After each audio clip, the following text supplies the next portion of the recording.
on parle de caca.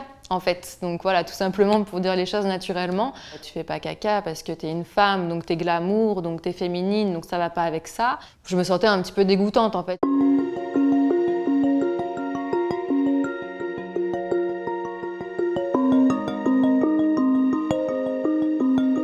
J'avais surtout des douleurs et des diarrhées le matin, donc entre 5 et 7 heures, 8 heures du matin.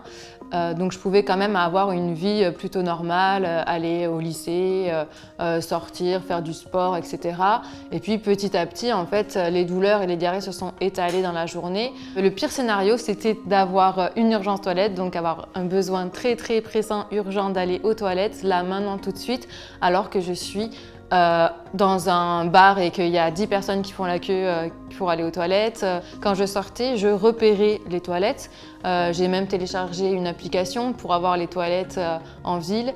Et puis en fait, au fur et à mesure, effectivement, j'ai commencé à de plus en plus me priver, à rester chez moi, à m'isoler. J'ai eu honte de la maladie, bien sûr, surtout par rapport aux garçons, pour mes relations amoureuses en tout cas.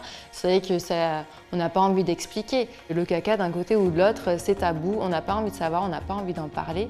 Et puis on n'a pas envie de dire que chez nous, ça pose problème, quoi. Et donc j'ai essayé un petit peu de camoufler finalement ma maladie. Mais voilà, j'avais tout un quotidien qui était chamboulé. En fait, je me levais à 5 heures du matin avant d'aller travailler pour essayer de prendre des antidouleurs, de prendre des bains, d'aller aux toilettes avant d'aller au travail. Des fois, je mangeais pas pour pouvoir ensuite ne pas avoir de digestion. Je suis vraiment très très faible, je suis dénutrie, je dors tout le temps. Mon corps, il subit et j'en arrive à un stade où je fais 37 kg pour 1m69.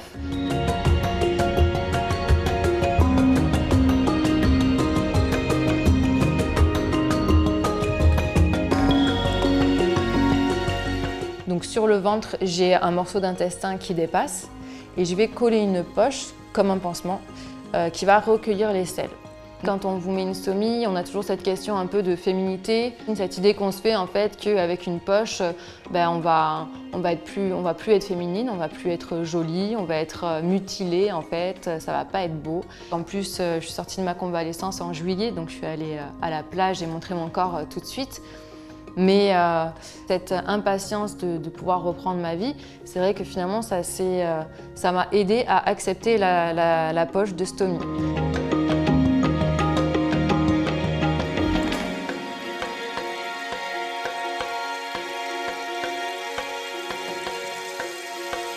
Je me disais aussi c'est une seconde chance.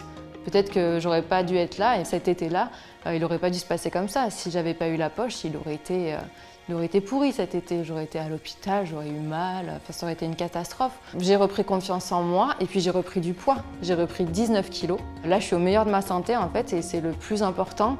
Je me résume pas à une moitié de ventre. Je préfère vivre comme ça en bonne santé et imparfaite qu'en fait en mauvaise santé et toujours imparfaite. Donc je crois que je me suis jamais rien refusé parce qu'en fait pendant 12 ans, j'ai eu tellement de contraintes et je me suis tellement refusé des choses, que ce soit pour manger ou pour sortir, que là j'avais plus aucun symptôme, donc pour moi j'avais plus aucune limite. Donc je suis allée au resto, je suis allée dans les bars, moi je fais du canoë, je vais me baigner, je fais du surf, je fais du wake, je m'amuse, du paddle, il n'y a pas de souci pour faire ça. J'espère que ça va continuer comme ça, en tout cas au niveau de la maladie. J'ai envie de continuer à travailler dans ma passion, l'illustration. Moi, c'est ça qui m'a aidée dans la maladie, c'est d'en rire, de prendre des anecdotes difficiles et puis finalement d'en faire des choses plutôt rigolotes qui nous faisaient sourire avec mes parents, ma sœur, mes amis.